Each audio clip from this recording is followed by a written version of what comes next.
The bread. Paano ka?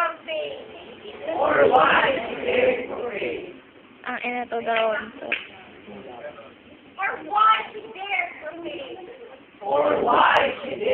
Karinta, luka-luka. Or why she dare to fake.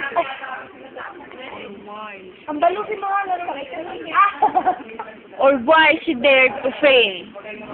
Kasi sila yung, Hoy, Karita, pumunta ka nga doon, may titignan na kasi. Tumayo ka dyan ng straight. Alis dyan doon. Sabay pose. Sabay pose. Or why? Paano yung pose pa? Pang-maxim.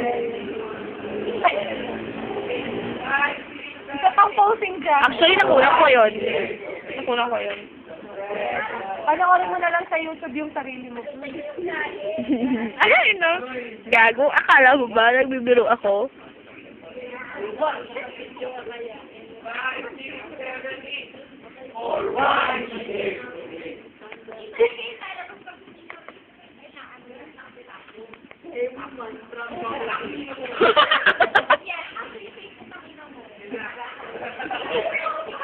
Isang post naman dyan, pang-maxim.